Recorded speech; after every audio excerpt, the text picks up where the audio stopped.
Bem-vindo ao Pode Resenhar!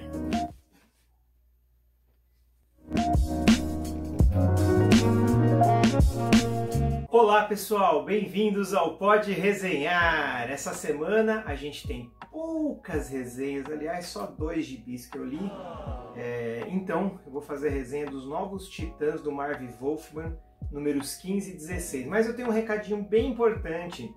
A gente abriu uma campanha no Apoia-se. Quero agradecer ao nosso apoiador número 1, Daniel Benazzoli. Seja bem-vindo, Daniel. Espero que você curta todo o nosso trabalho. Um abraço.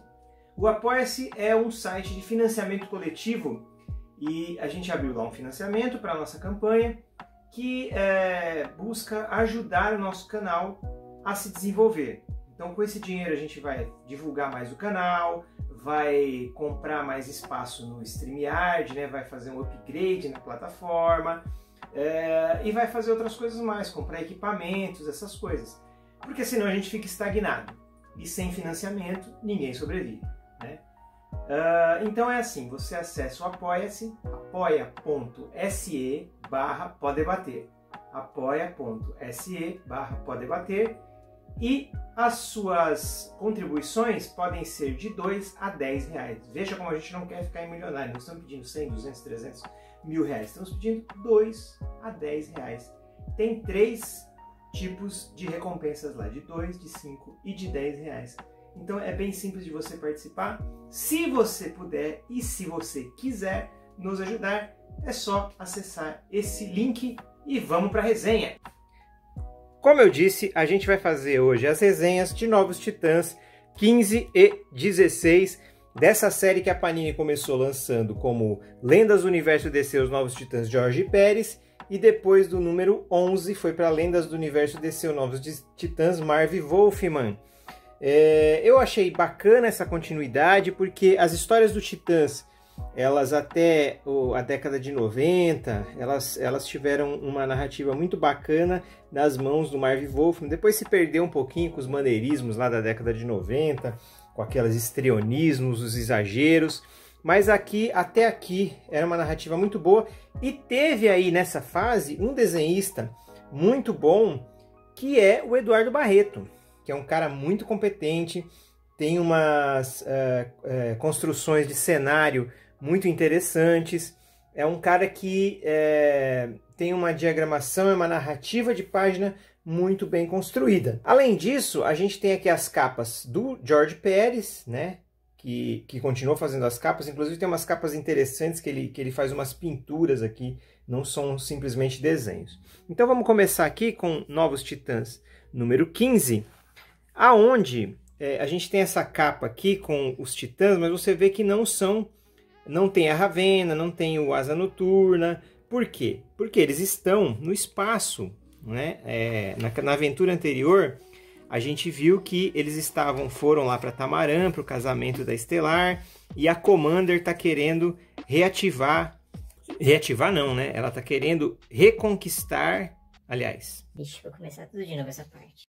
Você parece burro! Então eles foram para Tamaran, aonde a Commander está tentando conquistar o poder, tentando dar um golpe de estado aqui, né? E aí tem esse romance do Dick com a Estelar, com a Coriander, que está em crise, né? Porque ela vai casar e tal.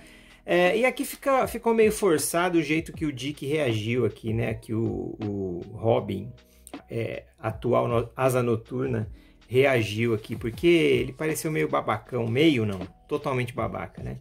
Mas retrato de uma época, né? Ainda tinha muita questão de machismo aqui. Talvez ele ficou meio bravinho, sabe aqueles bravinhos? Não quero mais, não sei o quê. Você me traiu, não sei o que lá. E não tá tentando entender a situação que ela tá vivendo, né? Na verdade, os Titãs nessa época, né? Era um novelão que tinha na DC. Na Marvel tinha os X-Men, que era o novelão da Marvel, e os Titãs era o novelão da DC. E tinha 2 escritores muito competentes. Na Marvel tinha o Chris Claremont e na DC o Marv Wolfman. Então eles escreviam essas novelonas, aí tinha os conflitos adolescentes, os romances e tudo mais. Então aqui é isso, ó. Inclusive termina aqui com as duas, né, em 2 momentos aqui diferentes, uma indo para ser a rainha lá de Tamaran, que é o planeta delas, e a outra fazendo lá o golpe de estado. Ela já até prendeu aqui o irmão da Estelar, o Jericó e o Dick, o Robin Asa Noturna. Aí tem aqui um flashback de como a Commander, né, fez decidiu dar esse golpe.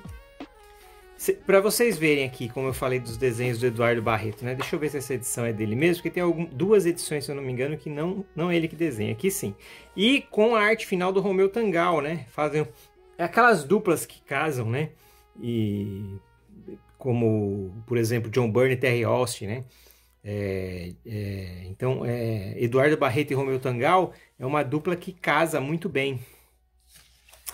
Então tá lá o casamento da Coriander e a Commander dando o golpe de estado. E assim, ela consegue. E o bacana nessa história, eu não vou contar toda a história aqui também, né? Mas o jeito que eles encerram essa fase é muito interessante. É muito interessante porque não tem aquela conclusão muito preto no branco, né? Aquela coisa maniqueísta. Ela é uma coisa mais com tons de cinza, né? É bem bacana. Bom, aqui nessa história, Volta ao Lar, o Asa Noturna, o Jericó, eles vão voltar para a Terra. Então aqui a narrativa, ela sai lá de Tamaran, porque ela foi todinha aqui nessas duas edições, feita em Tamaran. E agora tem uma parte na Terra.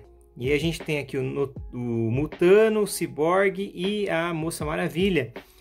Numa outra narrativa com a Igreja do Sangue. Na verdade vão ser 3 narrativas. Vai ter essa de Tamaran, vai ter essa aqui da Igreja do Sangue e outra do Steve Dayton com o uniforme de...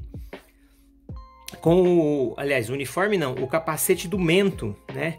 Então, um personagem que tá meio jogado aqui, que eles não fazem nada assim efetivo com ele, é esse Azrael aqui, viu? Que não é o Azrael lá do Batman, viu? Antes do Azrael do Batman teve esse Azrael aqui, que era esse anjo que apareceu do nada. Aí teve lá um romance com a Lilith, e agora ele tá aqui com a Igreja do Sangue, mas assim, vamos ver, né? Se daqui pra frente eu não lembro. Eu li, né, essa fase toda no passado, mas não lembro de todos os detalhes, né? Então eu não sei qual que é o final dele. Vamos ver se aqui eles resolvem. E aqui aparece já o Mento, aqui o Steve Dayton, né? Com o capacete de Mento. Aparece até o Batman aqui, ó. Conversando com o Dick e com o Robin. E aí é isso que eu falei, ó, essas capas pintadas do George Pérez, muito legais, assim, de desenho bem diferente do estilo dele, né? Mas que ficou bem bonito. Então aqui tem o Cyborg e o Mutano brigando com o Steve Dayton, o Cyborg sai ferido e tal. E aí tem outra babaquice aqui do Dick discutindo com a Moça Maravilha. Ele culpa ela por não ter liderado os Titãs. O cara tá com uma síndrome de babaca aqui nessas edições que tá difícil, viu? Ele não é o bom mocinho que dos últimos anos aí, né, que tem aparecido, né? Ele tá bem babacão aqui. E aí ele vai lá atrás da Ravena. Aí volta de novo para Tamaran. Então aqui ainda tem essas duas coisas. E aí é que aquela capa lá, ó, os Titãs originais estão de volta. Por quê? A Moça Maravilha precisa fazer cumprir uma missão e ela tá quase sozinha ali, né? Então ela tem que chamar os outros. Ela chama quem? O Rapina, o Ricardito, eles chamam de Ricardito aqui ainda. O Robin, que é o Jason Todd. O Aqualad e o Flash, que é o Wally West. E aqui tem muitas consequências ainda da Crise nas Infinitas Terras, que era uma história ainda muito recente. Então o Garth está lá ressentido pela morte da Tula durante a crise, né? E aí a gente tem também a Lince participando dessa história, porque ela é mãe do filho da filha, né, do Ricardito. Então E aí a gente tem aqui o Rapina descontrolado, o Flash não tem a super velocidade que ele tem hoje, né? Ele não consegue fazer todas aquelas... Ele não chega na velocidade da luz, né? Tem tudo isso porque são consequências da Crise nas Infinitas Terras. Inclusive tem uma citação ao John Constantine aqui, com o Mento, né? Então tem essa aventura na neve. É tudo bem desenhado, como vocês podem ver aqui. Tá? Os desenhos são muito competentes do Eduardo Barreto, com a... Olha só, outra capa pintada do George Pérez. Uma arte diferente do que a gente está acostumado, né, a ver ele fazer. Mas assim, os desenhos do... Aqui também tem a arte final do Pablo Marcos, também, muito competente. Então a narrativa é muito boa, ó. Tem essas cenas assim de luta, em que ele faz várias imagens, né? Como se fosse a projeção do salto que o Robin deu aqui. Tem muitas coisas bacanas. Tem essa cena aqui da Moça Maravilha salvando o cara. São muito bem desenhados, muito bem produzidos. E aí tem uma ligação aqui com a Igreja do Sangue aqui. Que eles vêm resgatar a Lince, né, aqui dessa ação. Bom, aí a edição termina com essa história aqui. E vem a edição 16, que é o final da saga lá de Tamarã. Eles aqui terminam finalmente nessa edição, porque ela já está em umas 3 edições já acontecendo, né? Então aqui tem... E eu não vou falar muito dessa edição. Começa com a Igreja do Sangue capturando o Dick Grayson, que foi lá sozinho, porque ele... Ah, eu vou sozinho, vocês, não sei o quê, papapá. Sabe, aquela babaquice que ele tá fazendo. Aí tem aqui as duas irmãs lutando. E aqui na verdade, nessa edição, eles pegam as 3 narrativas e eles juntam, né? Aliás, eles fazem um prelúdio das 3 narrativas que estão rolando na história, ó. Deixa eu ver se a capa aqui... É exatamente como está na capa, tá vendo? As 3 narrativas, eles vão e fazem um prelúdio. Ou seja, tem o prelúdio aqui da Igreja do Sangue, com a Ravenna e o Dick Grayson presos. Tem aqui o prelúdio da batalha entre as duas irmãs. Esse desenho é bem legal, porque tem as duas coisas, elas estão em locais separados aqui, né? São 2 desenhistas, é o Rick Leonardi e aqui é o... Aliás, é o Rick Leonardi que desenha essa daqui. E aqui na primeira edição, quem que desenha? Deixa eu ver. É o Eduardo Barreto nessa. Aqui é o Rick Leonardi, mas a arte é a arte final do Romeu Tangal. Então aqui em cima é uma narrativa e embaixo é outra. E assim vai na história, né? Até chegar no final, as 2 narrativas com um pano de fundo ali. Achei muito legal a composição dessa página aqui. E a última é o Mento, né? E aí ele cita aqui que ele está esperando o John Constantine. Essa história aqui dele vai ter... Você tem que ler essa história e ler o Monstro do Pântano 50. Porque tem uma ligação ainda com a história da crise nas Infinitas Terras lá. É meio confuso isso, mas... Enfim. E aqui quem desenha é o Tom Mandrake. Essa edição, essa parte, nessa história de 3 partes aqui com as 3 narrativas. Então ele dá uma resumida nas 3 narrativas para as pessoas continuarem acompanhando, né? Porque tava muita coisa ao mesmo tempo. Achei interessante essa decisão deles. Então aqui, a perdedora leva tudo, né? Que é Starfire vs Backfire, que é a Commander e a Coriander, né? Então aqui tem o final dessa saga. Eu não vou dar spoiler porque eu achei muito bacana o jeito que eles fizeram. É legal vocês lerem e tirarem suas próprias conclusões. Aqui o Steve Dayton, olha lá, tá vendo? Eles colocam aqui, ó, que você tem que ver o Monstro do Pântano 50. Ele pega e começa a transformar algumas pessoas em híbridos. Olha só. Transforma essas 2 pessoas em híbridos e tem mais 2 que ele vai transformar. Esse daqui, ó, para combater os titãs, né? Os desenhos do Eduardo Barreto, muito bem feitinhos. É um cara que desenha, que foi a escolha perfeita, eu acho que depois do Jorge Pérez. Ele não tem aquele desenho refinado e todo anatômico que o Jorge Pérez faz, mas é um desenho bem competente, assim, né? Aí aparece esse Golias aqui, que é mais um híbrido lá do Steve Dayton, que ele tá fazendo para... E aí as histórias, as 2 finais, são aqui do confronto com a Igreja do Sangue. E tem esse negócio das telas de TV aqui, que é diretamente inspirado no Cavaleiro das Trevas, né? Aqui tem arte do Eduardo Barreto e do Kerry Gamel se cruzando. Mas eles têm um estilo muito parecido, então você quase não vê. Aí acontece o seguinte, a Estelar aparece aqui de repente, mas parece que teve alguma outra narrativa que ela cita aqui que não foi mostrada. Vamos ver se eles mostram depois. Olha que página legal essa daqui dos Titãs chegando. E aí ela se junta à equipe e eles vão lá tentar libertar o Robin. O Robin não, o Asa Noturna. E aí aparece quem? A Irmandade Negra. Que tem lá o Sr. Mala e o Cérebro.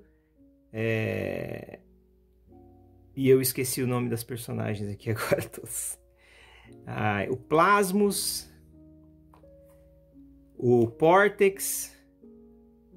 E esse aqui, se eu não me engano, eles não falam o nome desse personagem aqui, mas eu acho que é o Irmão Voodoo. Se eu não me engano, tá, gente? Eu esqueci mesmo. Mas enfim, são esses personagens aqui da Irmandade Negra. Que eles estão ali para mancomunados ali com a Igreja do Sangue, né? Então eles combatem os Titãs, é aquela lutinha de super-herói bacana que a gente gosta. E no final os Titãs vão dar uma resolução aqui. Eu não vou mostrar o resto para não dar spoiler aqui também, para não tirar toda a graça da revista, né? Mas seria legal vocês lerem essa história. É uma história muito bem feitinha, muito bem produzida. E é isso aí, hoje eu falei aí dos Novos Titãs 15 e 16, e assim que forem saindo os novos números, eu vou fazendo as resenhas aqui. Já estão anunciados os números 17, aliás, o 17 já chegou na banca, eu vou pegar a semana que vem, provavelmente. Foi anunciado também o 18 e o 19, mas essa coleção eu acho que ela vai mais pra frente ainda, porque ela vai se cruzar com o finalzinho da saga do Jorge Pérez, que foi lançado na edição 11. Então ela vai encontrar com aquela edição lá. E eu acho que aí sim pode ser que ela acabe. Eu gostaria que continuasse, porque tem depois uma saga bacana também, que é a saga dos Gnus, que é bastante interessante. Então eu acho que poderia ir até aí. Depois começa a ficar muito anos 90, muito esquisito. Aí sai o Eduardo Barreto também. Depois do Eduardo Barreto tem o Tom Grumet, que também é um cara que desenha bem. E aí depois começa a ficar estranho, aí vem uma saga do Jericó Vilão, aí vem o Asa Noturno do Futuro, aí fica muito massa velho, muito estranho. Mas é isso aí, gente, obrigado por terem assistido esse vídeo, curtam, compartilhem, se inscreva no canal e acione o sininho para ser notificado dos nossos vídeos e acesse a nossa campanha do Apoia-se também. Um abraço e até a próxima. A rede de canais Pode Bater tem programas todos os dias. Na segunda temos a gravação do nosso podcast com toda a equipe. Na terça temos o Pod News com Paulo Alexandre Júlio e Pablo Lopes. Na quarta temos o Pode Animar com Paulo Alexandre Júlio. Na quinta temos o Pode Entrevistar com Adilson Terrível.